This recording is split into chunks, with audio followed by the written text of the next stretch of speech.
Hi guys, ನೋಡಿ ನಮ್ಮ ತಾಯಿ ಬಂದಿದ್ದ ಊರಿಂದ ಏನೇನು ಐಟಮ್ ತಂದಿದ್ದಾರೆ ಅಂತ ನೋಡಿ. ಎಲ್ಲ ಹಳ್ಳಿಯಿಂದ ರೊಟ್ಟಿ ಎಲ್ಲ ಮಾಡ್ಕೊಂಬಂದಿದ್ದಾರೆ ನೋಡಿ. ಯಾವ ಥರ ಮಾಡ್ಕೊಂಬಂದಿದ್ದಾರೆ ಅಂತಂದು ನೋಡಿ ಗೈಸ್. ಫಸ್ಟ್ ನಿಮಗೆ ಸ್ವೀಟ್ ತರಿಸ್ತೀನಿ ನೋಡಿ. ಕರ್ಚಿಕಾಯಿ ಇದು, ಅದ್ರ ಜೊತೆಗೆ ಹಪ್ಪಳನೇ ಇದೆ ಬಾಕ್ಸಲ್ಲಿ. ಹಾಗೆ ಇದು ಮೂಲಂಗಿ ಪಚಡಿ ಅಂತ, ಮೂಲಂಗಿ ಗಡ್ಡಿ ಬರ್ತಲ್ಲ ಅದು, ಜೊತೆಗೆ ಅದಕ್ಕೆ ಗುರಾಳ್ ಪುಡಿ, ಖಾರದ ಪುಡಿ ಎಲ್ಲ ಹಾಕ್ಬಿಟ್ಟು ಮಿಕ್ಸ್ ಮಾಡಿ ಉಪ್ಪು ಎಲ್ಲ ಹಾಕಿ ಮಾಡಿದ ಪಚಡಿ ಅಂತ. ಉತ್ತರ ಕರ್ನಾಟಕ ಸ್ಟೈಲು ತುಂಬ ಚೆನ್ನಾಗಿರುತ್ತೆ ತಿಂದರೆ ರೊಟ್ಟಿ ಜೊತೆ. ಅದ್ರ ಜೊತೆಗೆ ನಮ್ಮಮ್ಮ ಇದರಲ್ಲಿ ಮೊಳಕೆ ಕಾಳು ಹೆಸರು ಕಾಳು ಇಲ್ಲೇ ಪಲ್ಯ ಮಾಡಿದೆ ಮನೇಲಿ ಬಂದುಬಿಟ್ಟು ಕುಕ್ಕರ್ ಹಾಕಿ. ನಾವಿಲ್ಲ ಮಕ್ಕರ ಮನೆ ಬಂದಿದ್ದೀವಿ, ನಮ್ಮಮ್ಮ ಬಂದಿದ್ದಾರೆ ಅಂತ ಹೇಳಿ. ಮತ್ತು ಅದ್ರ ಜೊತೆಗೆ ಹಪ್ಪಳ ಇದೆ, ಅದ್ರ ಜೊತೆಗೆ ಗುಲಾಬ್ ಜಾಮೂನು ಬೇರೆ ಇದೆ ನೋಡಿ. ಗುಲಾಬ್ ಜಾಮೂನು ಇದೆ ನೋಡಿ, ರೈಸ್ ಇದೆ ನೋಡಿ, ಕಡಲೆ ಪುಡಿ, ಇದು ಕಡಲೆ ಪುಡಿ, ಇದು ಗುರಳ್, ಇದು ಎಂತ ಪುಡಿ ಇದು ಕಡಲೆ ಪುಡಿ, ಇದು ಶೇಂಗಾ ಪುಡಿ. ಇದು ಕಡಲೆ ಪುಡಿ, ಇದು ಶೇಂಗಾ ಪುಡಿ, ಹುರ್ಗಡ್ಲೆ ಪುಡಿ, ಹುರ್ಗಡ್ಲೆ ಪುಡಿ, ಇದು ಶೇಂಗಾ ಪುಡಿ.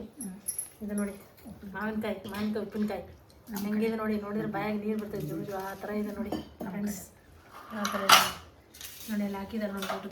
ಉಪ್ಪಿನಕಾಯಿ ಒಂದು ಹಾಕಿಲ್ಲ ಅದರಲ್ಲಿ, ಈ ಥರ ಇದ್ದಾರೆ ನೋಡಿ. ಇವರೇ ನಮ್ಮ ತಾಯಿ ನೋಡಿ. ಹಾಯ್, ಅವರೇ ನೋಡಿ ನಮ್ಮ ತಾಯಿ. ರೊಟ್ಟಿ ನೋಡಿ, 200 ರೊಟ್ಟಿ. ನಮ್ಮ ಅಕ್ಕರಿಗೆ 200 ರೊಟ್ಟಿ ತಂದಿದ್ದಾರೆ, ನಮಗೆ 100 ರೊಟ್ಟಿ ತರಿಸಿದ್ದೀವಿ. ಎಷ್ಟು ರೊಟ್ಟಿ ಇದೆ ನೋಡಿ, ಎಷ್ಟು ಚೆನ್ನಾಗಿ ಸುಟ್ಟಿದೆ, ಎಳ್ಳಗಿದೆ ನೋಡಿ, ಎಷ್ಟು ಸೂಪರಾಗಿದೆ ಅಂತ. ನೋಡೋಕೆ ಒಂಥರ ಬಾಯಾಗಿ ನೀರು ಬರ್ತದೆ, ಅಷ್ಟು ಚೆನ್ನಾಗಿದೆ ರೊಟ್ಟಿ. ಸಾಂಬಾರು ನೋಡಿ, ಸಾಂಬಾರು ಇಲ್ಲೇ ಮನೇಲಿ ಮಾಡಿದ್ದು ನಾವು. ಉಪ್ಪಿನಕಾಯಿ ನೋಡಿ, ನಿಮಗೆ ಬೇಕಾದ್ರೆ ಹೇಳಿ ತರಿಸ್ಕೊಡ್ತೀವಿ ಉಪ್ಪಿನಕಾಯಿ. ಚೆನ್ನಾಗಿದೆ ಅಲ್ವಾ ಫ್ರೆಂಡ್ಸ್. ಜಾಮೂನ್ ನೋಡಿ, ನಮ್ಮ ಅಕ್ಕ ಮಾಡಿದ್ದಾರೆ ಜಾಮೂನ್, ಚೆನ್ನಾಗಿದೆ ಅಂತ.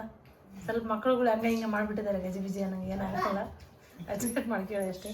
ಹಪ್ಪಳ ನೋಡಿ, ಮನೇಲಿ ಮಾಡಿರೋದು ಹಪ್ಪಳ. ಇದಕ್ಕೆ ಎಷ್ಟು ದಿನಸ ಹಾಕಿರ್ತಾರೆ ಅಂದರೆ ಮಡಿಕೆ ಕಾಳು, ಹೆಸರು ಕಾಳು, ಅದು ಏನೇನು ಎಲ್ಲ ಹಾಕಿ ಮಾಡಿದಾರಂತೆ ನಮ್ಮಮ್ಮ. ಅವ್ರ ಮೇಲೆ ಕೇಳೋಣ, ಚೆನ್ನಾಗಿರ್ತದೆ ಊರಿಗೆ ಹೋದಾಗ ಮಾಡೋದು ನಾವೆಲ್ಲ. ಈಗ ನೋಡಿ ಗೈಸ್, ಎಲ್ಲ ಚೆನ್ನಾಗಿದೆಯಾ. ಹೆಸರು ಕಾಳು ಅಂತ ತುಂಬ ಚೆನ್ನಾಗಿ, ಹೆಸರು ಕಾಳು ಪಲ್ಯ ಮಾತ್ರ ತಿಂತಾಯಿದ್ರೆ ಒಂಥರ ಸಖತ್ತಾಗಿದೆ, ಅಷ್ಟು ಚೆನ್ನಾಗಿದೆ ಪಲ್ಯ ನೋಡಿ ಗೈಸ್. ಪಚಡಿ ಎಲ್ಲ ಟೋಟಲ್ ಇದೆ ನೋಡಿ ಗೈಸ್.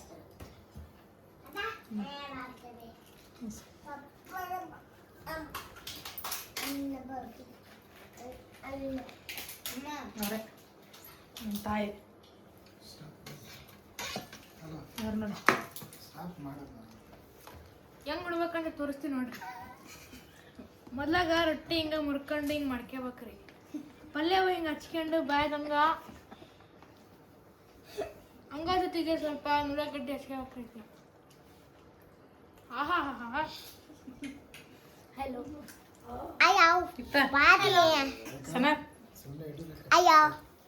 ಓಕೆ ಗೈಸ್, ಇಷ್ಟ ಆದರೆ ಲೈಕ್ ಮಾಡಿ, ಕಮೆಂಟ್ ಮಾಡಿ, ಶೇರ್ ಮಾಡಿ ಗೈಸ್, ಸಬ್ಸ್ಕ್ರೈಬ್ ಮಾಡಿ ಗೈಸ್. Bye guys.